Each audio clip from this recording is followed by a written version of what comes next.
And so the idea of a microsite is that you're empowering people with the digital resources of a church service to open up their home, their workplace, or even to go into missional areas to create a church service.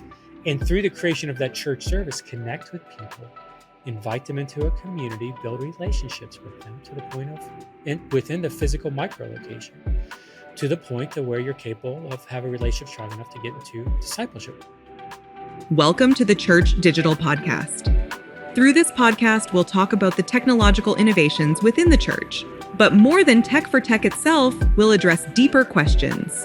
Is disciple making possible digitally? How should we approach the digital mission field? Can a biblically grounded church operate in digital space? Oh, and where does the metaverse and artificial intelligence fit into all of this? Whether you're a big or small church, the Church Digital's goal is to help churches like yours learn to be a multiplying church, digitally and physically. And now here's your host, Jeff Reed. Hey, everybody. Welcome to the Church Digital Podcast. Jeff Reed here. I have been hanging out here on Discord with my friends, Whitebeard, Andy Mage, Rock Y'all, Trizzle, my new friend Trizzle from Eastern Europe coming by to say hey, coming on with us. And DK stopped by for a little bit. DK was in a podcast with us not that long ago talking about African-American churches. And so had an interesting conversation already about race here in Discord. And so before the podcast even started, before I pressed record. And so right up front, we're recording this live in Discord. We typically do this Tuesdays at 1 p.m. Eastern. And so keep an eye on that. If you have not joined our Discord yet, what's wrong with you? Like, come on. The church, no, it's Discord. You open up a web browser, discord.thechurch.digital. Now, some pastor actually told me, they said, Jeff, well, I don't believe in Discord because we're called to be in one accord. We should be friends. We should not be in Discord together. Now, if your church or as you and an individual are taking the label Discord of the platform to mean that we are at war and animosity with one another, then I want to challenge you up front that you should come hang out with us in the Church Digital Discord account.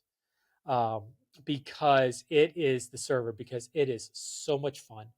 I'll just be honest, up here at the front of the podcast, this is not what I want to talk about. We're going to talk about learning communities, micro churches coming up right around the corner. I'm looking at Riverside right now, reading the script. I'm ignoring the script that's in Riverside.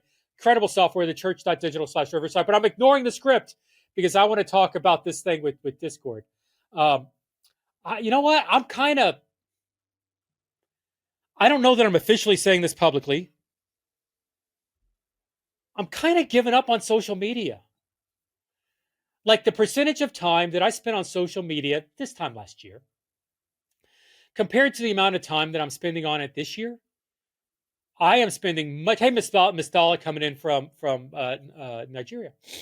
I am Trizzle, Eastern Europe. You guys should connect together because you're probably in the closer time zones, Trizzle and Mistala. Here's the truth. I don't spend much time on social media anymore. It's official. I am saying this. I don't. I mean, it's true. I don't spend much time on social media. I spend time in digital community because I find the digital community, like people are engaging, people can dialogue, you can build relationships, and I would rather build relationships with people like Whitebeard and Rock Y'all and Mistalala and Trizzle. Trizzle already friended me on Discord. I met him today, and I'm looking forward to having a one-on-one conversation with them coming up soon. Like. That's the thing. You know, it's funny. For the life of me, I'm trying to figure out why the church has so much discomfort centered around the idea of digital community. Now, yes, the physical community, the church building, the refuge, we don't want to give that away. We don't want to lose our buildings. There is power in meeting together. Where it's better or worse, it's not for me to say, but there is an opportunity to do things in one accord under the brick building roof that's there, and the Sunday morning service is important. Yes, all this is true. But there's something that can be said about coming together in digital community and building relationships digitally with people literally around the planet and empowering leadership, empowering discipleship, empowering ministry, empowering evangelism. You know what? I hope when I die, which according to the doctor is not going to be anytime soon. I'm actually getting healthier. A lot of the tests are coming back very positive, which is a good thing. I hope when I die, I have the opportunity to look face to face with Paul and ask Paul how he would have used digital community. Because I believe what we're doing through the Church Digital, creating this network, empowering ministry around the world globally, like this is how Paul would be doing ministry in 2024. You can't convince me otherwise. Dude was on the road in jail. Put me in prison. Give me a tablet. Let me connect. Let me write letters. I'm sorry I can't be there in person. I'll be there when I can. I'm sending this guy along, Timothy. Yes, okay, he's a Discord lover, but it's okay. Things go on. I'm telling you, good stuff. Good stuff here. Hey, listen, we've got a great podcast coming up here. We are wrapping up season 7, the season with no name. Today, this season has been 5 episodes. This is the 5th. So we talked, Andy Mage opened it up. Now, the heart of this, the Church Digital is doing learning communities where we are helping churches like yours, physical churches, digital churches, ask better questions and experiment with new things. Like digital community, Andy Mage is doing a learning community on a synchronous community. It's going to be a great opportunity for a church to spend 8 weeks this summer and experiment with how to do Discord and build Discord or Slack or Facebook groups or WhatsApp, whatever the platform that makes sense for you to build it into the ministry of your church. Because through the connections that we have through social media, we drive them into community, and through that community, we disciple them and lead them to Christ. Oh, so good. So good. You should be taking advantage of the digital community, learning community. We talked to Barbara Canero on digital communications, branding, focus, narrow target audience, figuring out who you're reaching. You can never niche small enough. No one is ever upset for niching too small. That's so true. Man, I am so glad. We had a conversation today with this woman I was talking to in England, and she was praising our website, Barbara, the website design and the focus, because she's like, you went for your target audience and you nailed it. And we did. I'm so proud of it. And so Barbara's doing a learning community on global digital communications. Now we're talking virtual reality. Trizzle, you should check out this one with virtual reality. Have you met Andy, or no, excuse me, Stu Nami?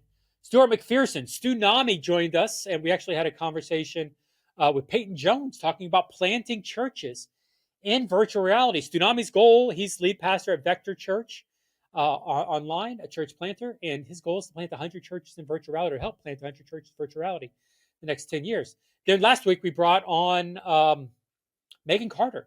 Megan Carter has a desire and a passion to start ministries for mental health, literally mental health ministry at your church. You want to figure out how to be healthy with volunteer and create a healthy culture? Be part of this learning community for Megan Carter, with Megan Carter. 8 weeks. All these are 8 weeks this summer. The asynchronous, the digital communications, the virtual reality, the mental health, and mine. The idea of hybrid microsites. All of this is going to be 8 weeks. Individual, you speak like mine, as people in my learning community are only working with me. We'll get into what a microsite is and hybrid microsites here in a minute. But all of this is going to be $797. And for more information, $797, 8 weeks, $100 a week. You get the sessions all online. You get a community to talk through in Discord. More information at theChurch.digital/LC. theChurch.digital/LC. Hey guys, that was pretty commercialized for that. And so as we're wrapping up season 7, the season never to be named, because all the names I could come up with are garbage, I am so excited about season 8 and season 9.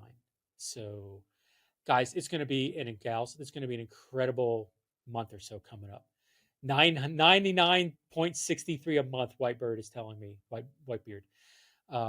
So that's 797 divided by 8. Good call. I am so excited. So episode 300, we scheduled it. It's going to happen here in Discord. And let me just say it. I'll just say it. Like, we teased what this idea was going to be on episode with um, Tsunami. At the end of the episode, kind of like post credit scenes, Marvel. We were just hanging out, and we came up with the idea for what we wanted episode 300 to be. And oh my gosh, it happened. And so I'm going to make you. I'm not going to tell you what's going to happen with 300. You're going to have to go back. But oh my gosh, everything we dreamed came true. And so episode 300, as scripted in that Tsunami episode, is happening in a couple weeks. And we're going to do it in Discord. And I am so excited to see episode 300 happen right around the corner. I think this is 297, right? So we got 2 episodes coming up, and then episode 300. And then we're going to kick off season 8. And I'm not even going to talk about it. I'm not, because it is so, the next 4 months of this podcast, of this stream of Discord, doing this on Discord has been life-giving to me.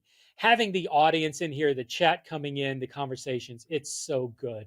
And if you are not doing anything in Discord, if you are not utilizing digital community, if you're not utilizing streaming for content creation, oh my gosh, you should be looking at this and doing this. What's wrong?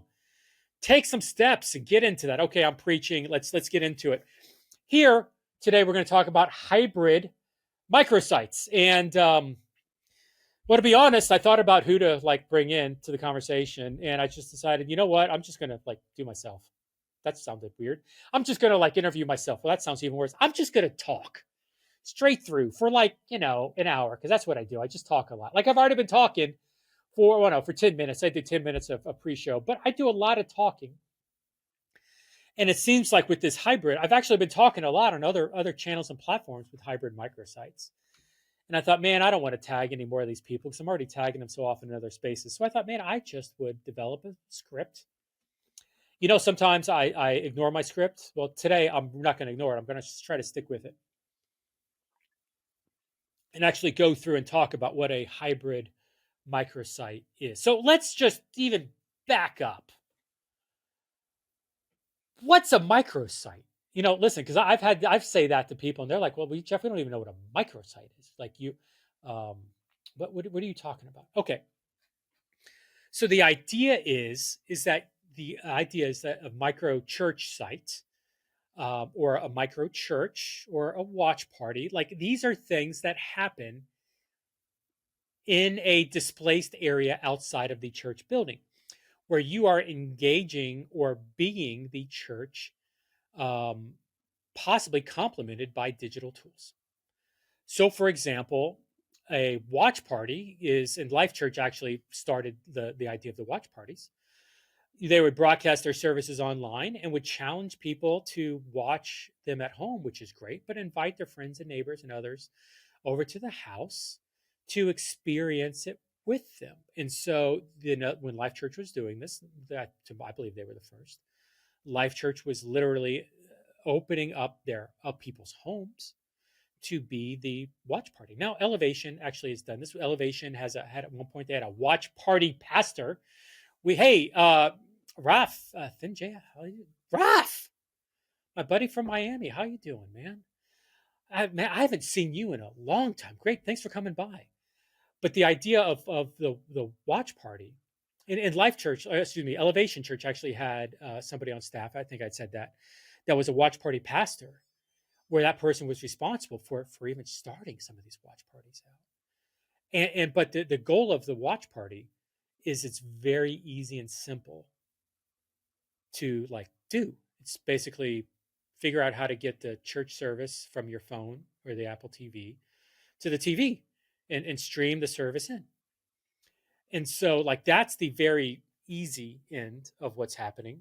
Elevation Church. And by the way, we'll get into this. Elevation started campuses. Life Church has used the watch parties to birth campuses as well. And so that's a very simple approach. And then the other extreme is, let's call them micro churches. So you got what Elevation's doing. Hey, you know what, man? Listen, if I joke about this with small groups, if you can break out the 7-layer bean dip and press play on your Apple TV remote, you can do a watch party. And then the other extreme, it's what the church, the micro church, they don't have the digital resources that are complementing it. Like, let's take, stuff that Rob Wagner's doing with Kansas City Underground or Tampa Underground, everything that they're doing up. And this is the area where Whitebeard's at. They're not complementing anything with what's happening digitally. Like, the person is leading the conversation, the person's dialoguing. There's no sermon on video. There's no worship on video. Anything that's happening in that micro church is at the full extreme. And so it's a much Rob with Kansas City Underground, he has a much higher expectation of what's happening at the micro church. And so you've got 7-layer bean dip guy. I mean, all I got to do is press play and hope the video connects. And then you've got the guy or gal that's doing everything. And really, the question isn't even just about, like, are you capable of creating a church service on your own? But it really starts to get into questions of discipleship. Like, who's responsible for the discipleship of the person? Now, at the watch party, it's very easy to say, oh, you know what? Hey, the video's going to do that. And we'll try to get these people connected into a small group and everything will be great.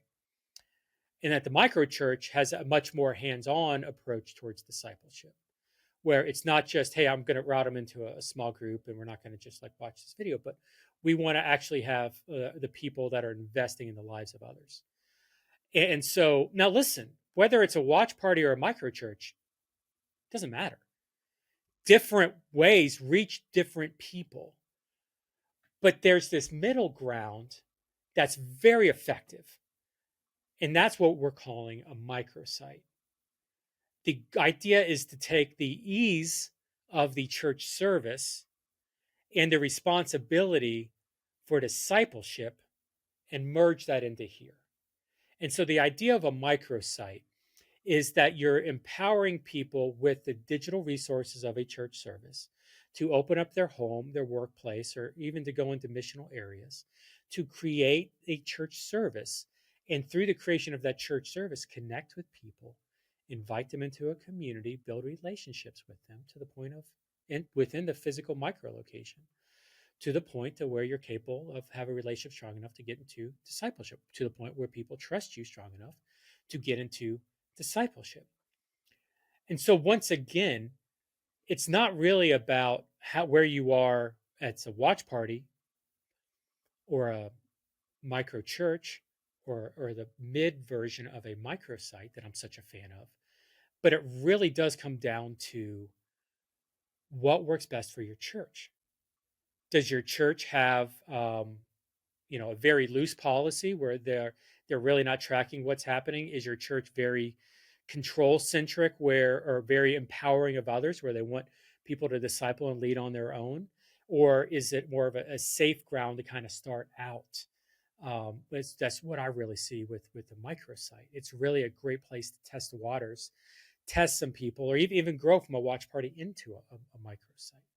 So hey, listen, there's what you really need to ask yourself in looking at is to make a decision about what you want to go, which direction to go. It really does come down to the discipleship capacity of your volunteer leaders. By the way, I may have said this, like all these are volunteer led. Like I don't know any church right now, and there's lots of churches that are experimenting with the idea of microsites. Hey Zach, like I would even throw out First Capital Christian, Tyler Sansom. It's a good friend, of course, and so he is doing the microsites, and his approach to microsites is much more based on.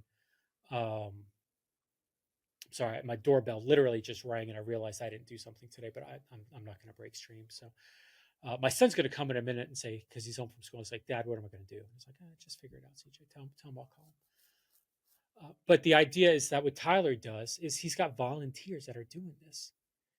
Now he goes for more of the microsite type of model because they utilize the church service broadcasts to come in there.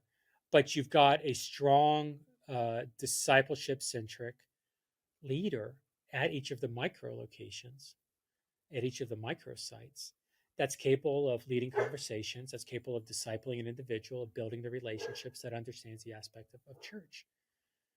Now, remember, all this follows the pattern. We've talked about this a lot. The people we connect with are in a community. Connection leads to community. Our community allows us to build relationships that takes us to the place of discipleship. Now, remember, we said this, we've talked about this before. Our connections, the people we're connecting with digitally, we should invite them into a digital community, as this is the model for a digital church. The people we connect with digitally, social media, email, even a physical space, invite them into a digital community, since it's a digital church. And through the digital church, we build relationships that lead towards discipleship, and our discipleship should lead towards multiplication. That's just a model for a digital church. That model works as a physical church as well. The people that we connect with in our neighborhoods, your pastors want you to invite them into a physical church community. They want you to invite them into Sunday morning. Hopefully that Sunday morning service connects them into a small group or however that church is doing discipleship. And hopefully through there, you're learning how to invite other people into the community. That's not really a church multiplication strategy, but it's something. And so like that's the model. And by the way, that's a micro church model as well. Tyler's got homes as a micro church. So the idea is people in your neighborhoods, invite them in to be a part of the microsite. Your friends or coworkers. Maybe you're doing it. It's easier if you really want to target your coworkers. Maybe you're doing it at the workplace. Hey, every Tuesday at lunch, we're going to go into the conference room. I'll bring in food, and we're going to do a church service right in here. And you watch the church service together on a Tuesday. Maybe it's, I've even seen retired RNs, registered nurses. RNs, is it registered nurses? I don't think I said that right. But I've seen retired RNs start micro sites in hospitals and rehab centers. I've seen former prisoners go back and start micro sites in prisons. I mean, literally going back to rehabilitate those that have left. So there's lots of opportunities to use this model. But once again, the model is the same.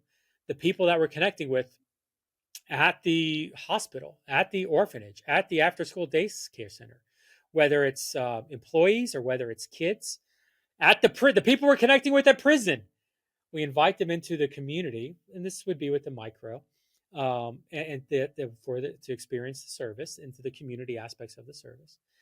And with that relationship that we're building, we invite them into a disciple-making relationship. That's external from that. That disciple-making relationship can exist digitally. You can do something in Discord. It can exist physically if you want to compliment on that. And this is where the idea of hybrid really comes in, because you're using hybrid church service to develop physical relationships.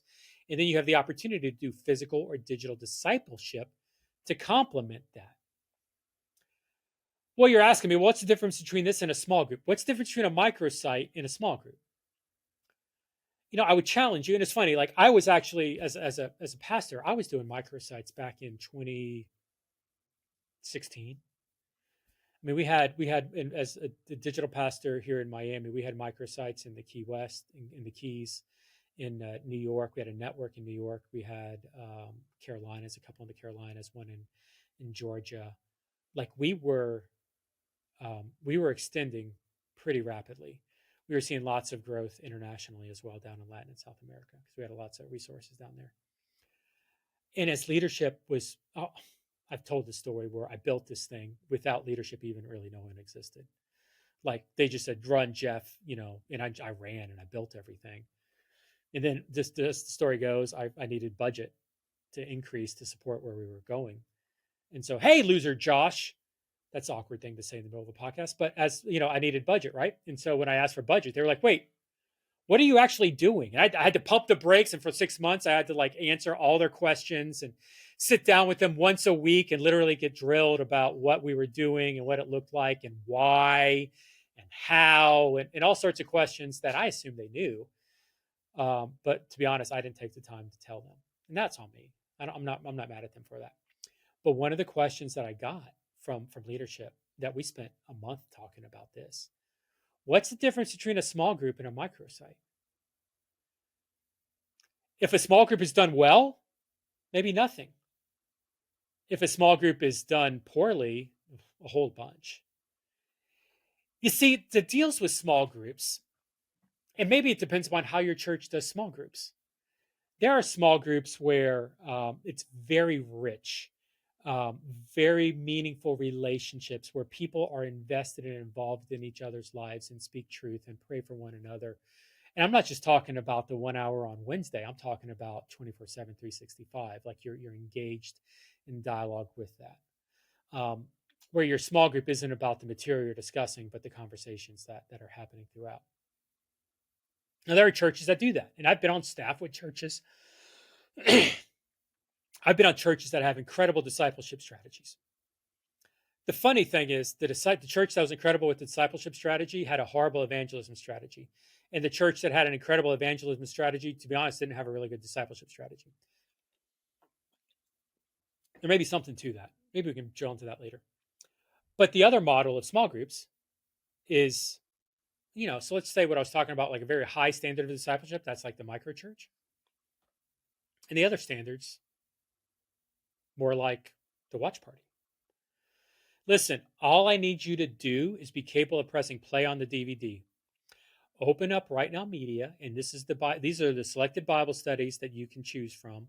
You choose which one you want to, or hey, you know what? We're all going to do this one together. And here's the dialogue questions for you. We've already got it figured out.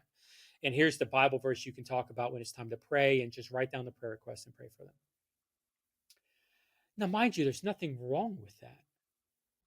But what you're doing with the watch party model, with this model of small group, is you're basically shelling out discipleship responsibilities to a video. The challenge of that is, well, at what point do you get off the spiritual milk and get on solid food?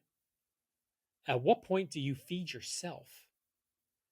At what point do you start to work towards not your own concerns and feeding yourself, but what point do you start feeding others and start being this is the multiplication aspect that's often lost, because what we try to do, especially in evangelism centric churches, I believe, is you really try to push a lot of groups, because you need a lot of groups, because you want a lot of community, because this is where growth and discipleship happens. You need more community, you need more space, you need bigger TVs and people with more chairs in front of those TVs. And so, listen, like, we'll video all the discipleship. You don't have to do anything other than press play and bring out the 7-layer beam dip. And there's an opportunity to complement through video content. And then there's an opportunity to also have a leader capable, and that's in this middle. And so I would say the difference between a small group and a microsite is that the microsite itself is more centric on discipleship, on empowering a leader to build relationships, because there's a stronger understanding of what discipleship or disciple making looks like for them. And it looks like for the people they're working on. You know what Tyler's been doing? I keep dropping Tyler's name, but I think it's a great example. Tyler's been doing this for a while, 5 years. I think he's up to 20 microsites. He told me, he's funny, he's got microsites from Indiana, because that's where he's at, Corden, Indiana. He's got microsites from Indiana to India, literally globally as well. Bunch in the area, maybe 75%, within 30-mile radius of his church in small town, Corden, Indiana. And then he's got several in America and several overseas. They're even doing like a film thing in Africa, film school. Like, it's really exciting to see some of the stuff that he's doing and how he's utilizing that connection people he's connecting with digitally, starting to help them create communities globally, and helping them do discipleship in there. And maybe that's really the difference between a small group and a microsite. Because a small group is basically, hey, you're going to watch this material and you're going to talk about it. You're going to read this book and you're going to talk about it. And you're going to pray for each other. A microsite is I mean, yeah, you could cheapen it by saying, oh, you're just going to watch this church service and you're going to talk about it. But the standard is higher than that. The standard is much more about how do we empower the leader to be the disciple in that situation. All right, so here, let me ask some questions. Why should your church, why should you invest time and resources into microsites? Number one, I believe this is a natural extension of online. I wrote a book pre-COVID. I joke I want to do a new version of this, version 2, because post-COVID everything's changed. And my book pre-COVID, I'm not sure it's still valid anymore. But it was what happens when church online grows up. Hey, in charge, what happens when church online grows up? I wrote it. You know what? I don't even think you can find it right now because I don't think it's on the new website. I think we took it off. But the fact is that um, we want to see our relationships digitally extend physically. We want to see our discipleship digitally extend physically. You've heard me talk about this online to offline. The gospel that we hear in our online world has to influence our offline relationships. Otherwise, all we're doing is creating consumers. If all we're doing is hearing and we're not actually doing anything physically or doing anything digitally in response to that, are we really disciple makers, or are we just consuming a product digitally? James 1:22, I misquote this all the time, but as I'm paraphrasing here, do not just be hearers of the word online and so deceive yourselves. Do what it says in the physical world or in the virtual world or in the insert to whatever world you want there. Because the fact is that we need to be living the life that we're learning. Otherwise, we're just consuming a product that's not really influencing us. And that's where I believe microsites is an incredible opportunity to extend the ministry beyond just hearing. It gives people the opportunity for doing.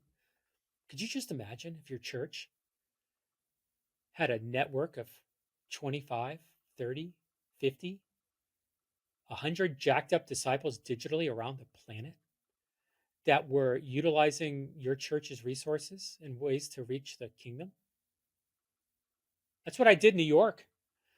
We had a guy in New York who was, we were, like I said, I was a digital pastor in Miami. One of my friends moved up to New York. He was still connected to the church, and he was so on fire for God. I don't remember why he wanted to move up to New York, but I think he was up near family and friends, and he was my pilot guy, and on doing this whole micro church thing in 2016. There were not, I think it was us in Saddleback, man. It was not a lot of microsites, and so, had conversations with this guy, prepped him, gave him all the resources in advance, asked him questions all the time. And he was actually my second one. My first one that we launched was in the Florida Keys, but I could drive down to the Keys and get face to face with the guy in the Keys anytime. The guy in New York, that's a plane flight. So I had to do everything I was on Blue Jeans at the time. We didn't use Zoom. And, but what we did was we had the ability to get face to face on Blue Jeans and coached them and discipled them and prepped them. And so he did a couple meetings. This is crazy. He did a couple meetings, and of his one location, he met at a Barnes and Noble, I believe, for the first couple. And what he actually found out at the Barnes and Noble was the people were so displaced around the city of New York. There are so many different boroughs, is that the right word? So many different regions of New York City. He decided at the second meeting he was going to start a network. And he took it on himself to disperse everybody. And my man here, by meeting 3, had 5 different locations spread across New York City. He's a volunteer, not a staff guy, not even breathing the same air. He's in the same time zone, but how many states away from Florida to New York? Dude, he was crushing it. Like, he was training the people were excited. They were utilizing our resources sometimes they was preaching on their own. And we, for him, we'll get into accountability, but I took a very hands-off approach to let him grow the ministry that he was doing with his network. Because what we were seeing and what he was setting the standard for was not just being a hearer of the word and deceiving himself. He was doing what he was hearing. You also have to realize, another reason to do micro is that it's a safe front door to the building. Now, listen, there are people, the average first-time guest watches your church service 4 to 6 times before they come into the physical church building. That's Lifeway. That's a proven fact. Lifeway.com. Southern Baptist Convention. What I think is another way to engage with de-churched and people that have been burned by the church is utilizing micro locations as a bridge to the physical building. Because you got to remember, micro locations is all about the relationship of the leader. And the leader, yes, can bridge people straight to the physical church building, or the micro leader can bridge people by inviting them into the home. You know, it's interesting. Francis Chan does a lot with micro church. Okay, so maybe this is I don't want to say the word jaded, but this is a biased statement. Francis Chan, evangelism of the future is not going to happen in cathedrals or temples, but it'll happen in living rooms and couches, living rooms and homes and couches, homes and living rooms, something like that. You can Google it. Right now, Whitebeard is Googling Francis Chan, trying to find that quote, and hopefully he does find it, because I don't think I butchered it that bad. Actually, I know I had a reference that I did a podcast with Daniel M. a while back. This is 3 or 4 years ago. This is back when I wrote the first book, pre-COVID. What happens when church online grows up? Daniel M. talked about social space. You know, you got like your large church buildings, you got your small home gatherings, you got your one-on-one conversations. There's different levels. Daniel M. talked about social space, which is 25 people. And Daniel M. talked about how the church is horrible at doing social space. Like, think about it. What gathering right now do you have that's 10? I mean, you can get one-on-one with a pastor or a campus pastor. You can get, 1-on-3 with your close group of friends that you have at the church. You can join a small group, which is most likely, 10 plus or minus. And then you've got the mega attendance, which maybe you're at a church service of 50, 100, 500, 5,000, doesn't matter. But you really don't have a social space of that 25. And that's where there's comfort. It's intimidating. It's easy to get lost in the large gathering. There's not a relational connection at the large gathering. Let's just be honest. I mean, unless you're at a small church with 50 people. Well, and I'll even say it this way. Like my church, Reality Church, I think there are 250 people. There's probably 75 to 100 people attending each service. If I want to walk in, sit in a chair, listen to the sermon, worship, walk out, not talk to anybody, I can do that, even at a small church. So you don't get that relational connection at the large gathering. That may hurt some of you pastors, but the reality is you don't.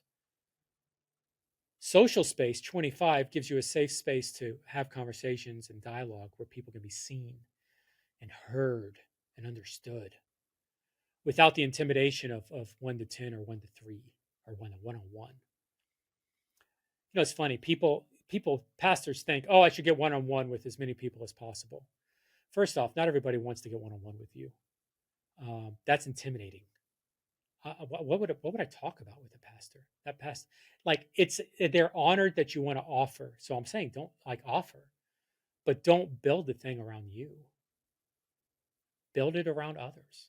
And so the idea of a super group, a safe space, a microsite for 25, to give people an opportunity to get exposed to some new ideas without the pressure. Think about it.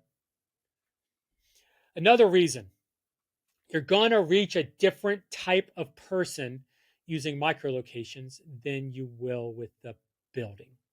Yes, you can bridge people from the microlocations to the building. You can also do something different to reach someone different. Like, let's just think about it. The giga churches, Life Church, Mariners out in California. Geiger's a friend of mine. Seacoast. I mean, crap, even Christ Fellowship Miami, where I'm at down here. Church, giga church, 5,000, 7,000, 10,000 people. Mega churches, 1,000, 2,000. Medium-sized churches, 500, 700. Small churches, 150, 200. A micro church, micro location, 25, 15. Online, hundreds, thousands. These are all different types of churches, right? What's the best one? I mean, I know what I'm biased to. Your bias may be different than mine. I don't have to be right. Maybe you're right. what we need to recognize is that the one God called you to, Whitebeard, what well said. What we need to recognize is that each of us are called to something different. Some of the largest churches on the planet operate in Korea. Tens to hundreds of thousands of people will gather in a worship environment in Korea. Some of the smallest churches on the planet are in India. We're talking 3 people underneath a palm tree or a mud hut. What's better? You do different things to reach different people. Now, here's another fact for you to Google and look up, whether you're on the podcast or in the live room. You can hear me talk about this more and more. I love this. Bloomberg, back in January of 2024, January of this year, to my knowledge, was the first company, the first publication to state the words introvert economy. Introvert economy. What Bloomberg is stating is that whether it's as a result of COVID or whatever the reason, there is a section of people that are not interested, that are no longer interested in physical interaction with people.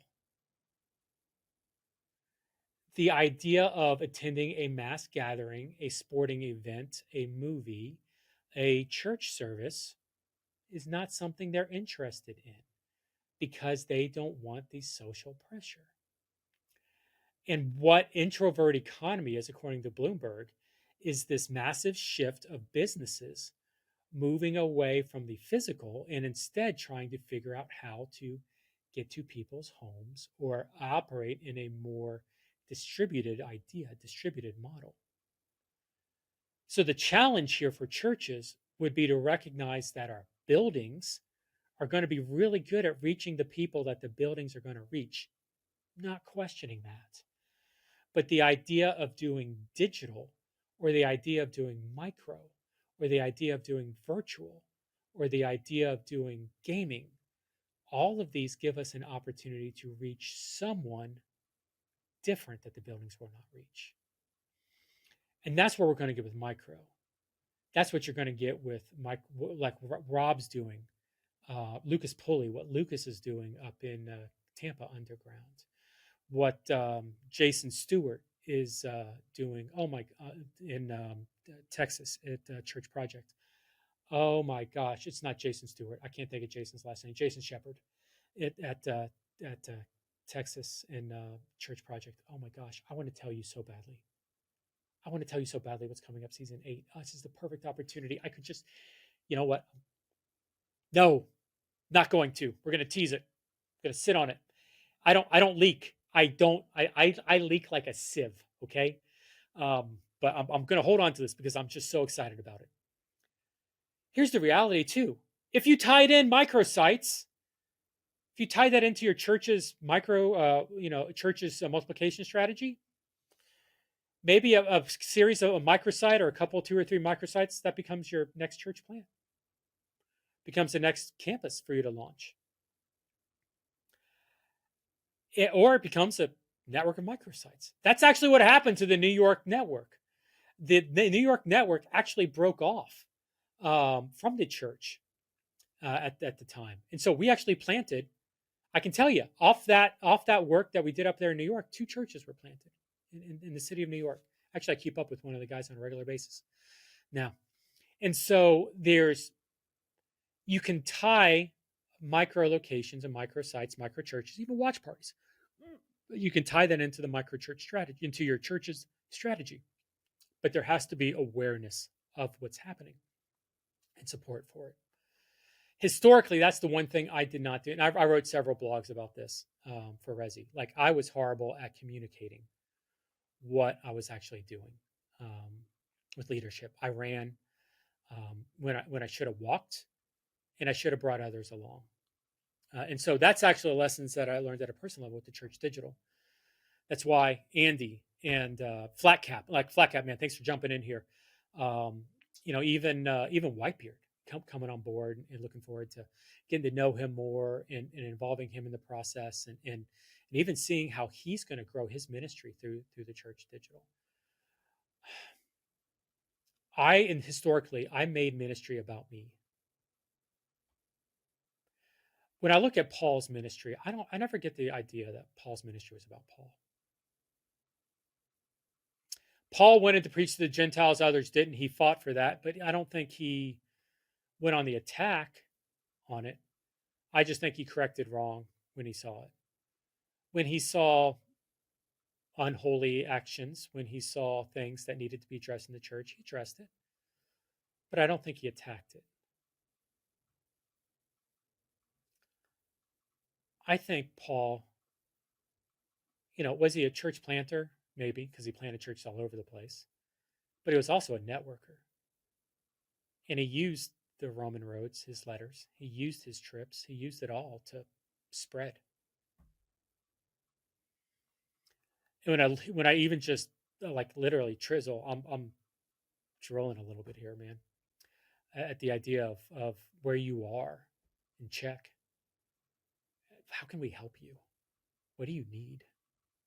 How can we fan the flame of what's happening to see ministry extend digitally in Eastern Europe? Not for the glory of the church digital, not for the glory of myself, not for the glory of Trizzle, whoever that is, but for the glory of God.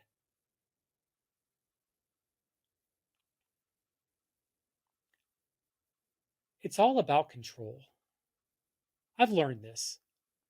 Now, if you knew me 10 years ago, if you knew me 5 years ago, 2018, is that 6 years ago? No, I guess that's 6 years ago. I'm a different person now than I was 6 years ago. 6 years ago, I was broken. Not in the way I'm broken now. It's funny, God keeps breaking me in new ways. I keep putting myself back together, and God finds another way to break me. Maybe I just need to stay broken. Wow, that's a thought. Ooh, come back to that one, Jeff. But the reality was 6 years ago, I was a control freak. 7 years ago, I was a control freak. And so it was me leading digital ministry, very strong direction drive. And if you know me, you know I'm very strong direction drive. Now, there's a reason my hand's a fist right now if you're watching this on YouTube or video, because I was very controlling, very domineering. My friends from back then know that is true. And my friends are very few back then because that was true. And I went toe to toe with churches, with leadership, with my leadership, because they didn't agree, or they didn't see, or they didn't support a lot of these ideas.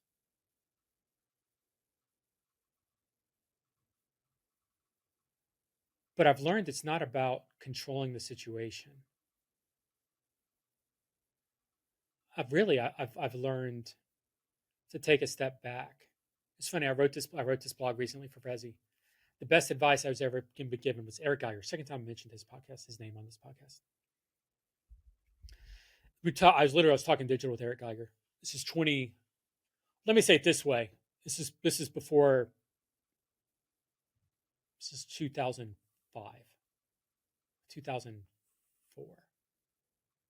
I'm literally talking to Eric Geiger, executive pastor at Christ Fellowship Miami, about doing digital ministry. He had hired me to be a digital pastor in 2005. I would have been, if we had done it. I'm not calling myself this because I wasn't, but I would have been one of the first 10 easy back then. Other than Life Church, I don't know anybody else. Maybe another church or two. 2005.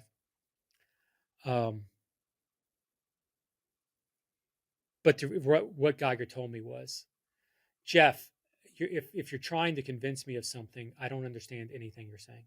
I literally don't understand the words that are coming out of your mouth. If you're going to convince me, learn to use my language. That 2005, 20 years ago, 19 years ago. Human words, I don't know of any other word any other statement, any other sentence that had more effect on me than that right there. I had to learn how to speak Geiger for a couple of years. Now, I don't know that I was really good at speaking Geiger, and I didn't always agree with Geiger, and Geiger didn't always agree with me.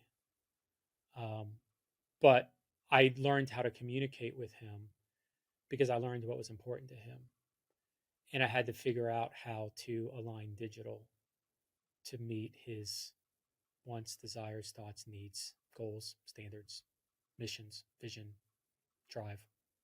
Plug in the word. The idea of a micro-location, the idea of digital community, the idea of a mental health ministry, the idea of targeted digital communications, the idea of a virtual reality church. All of these are great ideas. Dr. John's nickname for me is Idea Guy. We were writing the book, Sharing Jesus Online together. He literally, I'd come up with crazy ideas. Crazy ideas, crazy ideas, crazy ideas. I was throwing ideas at him all day long. He's like, Jeff, you're the idea guy.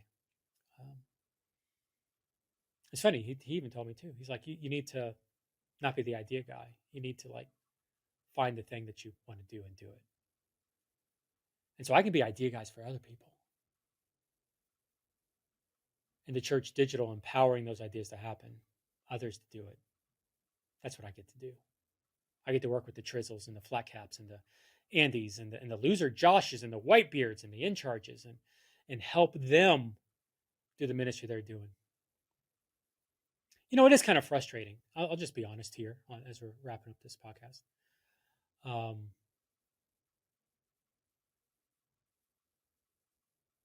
Trying to put a time on this. 2017. In the year 2017, I had somebody hand me a check in my name, written to me, 4 figures.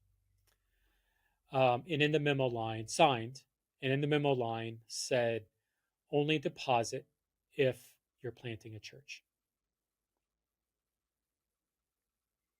Literally, I'd received a check 7 years ago to start a church. Somebody saw that vision in me. The ICU conversation, this pastor saw in me the opportunity to do something and challenged me to do that and wrote a decent sized check, all things considered, to supporting me and getting started towards it. For 7 years, I prayed. I still pray. God is in my time. If you're watching on YouTube, I'm shaking my head no for a reason. For whatever reason, God says no. God says help. I agree with him. I mean, I'm not saying this fighting. I'm not saying this arguing. I'm not negative about that idea. Like I said, I'm drooling over the idea of helping Trizzle. I love seeing what Whitebeard's doing. Whitebeard. I open up my email and I get a church today, and I'm clicking through. I spend like 2 minutes a day looking at my in Google and Gmail at the updates folder because that's basically all the newsletters. And I see, I do a lot of work with church.production.com. And so when I see their emails, and they send a lot of emails, I open up theirs, and I see this guy named Tom, and THOM, and I see the last name, and I'm like, I know Tom. I think that's Tom. And so I click on this video and start watching this video. They're talking about PTZ remotes, and sure enough, I see Tom. I see Whitebeard. I see Tom on this video. It's like, oh man, that's so awesome. I love that he's getting out there in that space and is creating assets for church production. A little bit of me kind of felt like he was cheating on me a little bit, like I felt like the jilted lover. But I got over that quickly. I was able to like, hey, good for you, Tom, because it's not about Jeff. It's not even about Tom. It's about, resourcing and helping people in ministry. I love what Flat Cap's doing with his prayer booths. He gives updates on that every weekend. Excited to see some of that stuff coming together. I love the ministry that you all are doing. And that's where I am so excited about Discord, because it gives us the opportunity to do it together, to celebrate, to pray for one another, to talk about how we can help. Because, dude, that's my mandate from God. What has God called you to do? Whitebeard asked earlier. Do whatever God calls you to. My job's to help. I mean, literally, that might be the tattoo on my body. Help, God, dash God. Help, close quote, dash God. Got to figure out how to say that better. But that's the challenge that I want to invite you to. Step up, step into this thing, and roll. The learning communities are a great opportunity to do that. Hey, here, I just real quick, let me roll through this just for, I don't know why, but with this micro church learning community, the 8 sessions, why we're doing microsite, number 1. Number 2, control, accountability, and reporting. What are the options there? What does that look like? Recruiting, equipping, and empowering the leader is going to be option 3. Number 4, location, location, location. Where are you doing this thing? And it doesn't make sense. How do you be missional with where you're putting these things, where it makes sense with the people you're working with? Number 5, technology and non-technology solutions for microchurch. Some really interesting things coming up there. Number 6, budgets, tithes, and voting. How are you going to handle that? Number 7, scaling and reproducing. What does it look like to scale and reproduce these micro churches, or even get a micro church or a microsite creating and birthing its own microsites, and you start to see generations happen. And then number 8, experimenting, failing, and iterating. I guess maybe that should be fail, experiment, and iterate, but we can talk about that. Those are the 8 sessions that we're going to get into here with the learning community, with the micro sites, and I'm excited. I'm excited to see what God's going to do through this and the others. So, for more information on the micro church learning community, check out thechurch.digital/LC. Thechurch.digital/LC for a learning community, and then we'll continue to send some emails out promoting it and getting the word out. And hey, we're gonna, I think, land the plane. Episode 298 is coming up next week. Hanging out with Tom Pounder. We're doing a stream with Tom here. It's a different time, and I think we're gonna change it. So I'm not gonna advertise when we're doing it, but check the Discord calendar for Tom. And no, it's coming up. We're talking YouTube. Tom's doing some phenomenal stuff with YouTube. Excited to get that out there. 298, and we're actually going to start. Tom, I believe, is going to start streaming here on Discord as well, and doing some live shows like I am. And so excited to get more shows and more guys in here streaming and engaging in there. Some more gals as well, not just guys. But excited to see Tom come do that. And hey, we're going to land the plane. So appreciate it. It's been a great podcast. I have talked for 57 minutes straight through with only a couple of Diet Coke breaks. And so it's good to do that. One edit in the live stream. And of course, everybody was great. Whitebeard, thanks for your help and fact checking. Chesify just walked in at the last minute. Flat Cap and Trizzle. Nice to meet you all and hang with you as well. If you got any questions, feel free to hit me up on the Discord. And if you're not in Discord, what the garbage is wrong with you? Discord, and open up a web browser. Go to Discord, discord.thechurch.digital. That'll get you in. Create an account, jump in, say hey to somebody, and all sorts of fun stuff happening there in Discord. So more questions, feel free to ask. See me there. Talk with y'all later.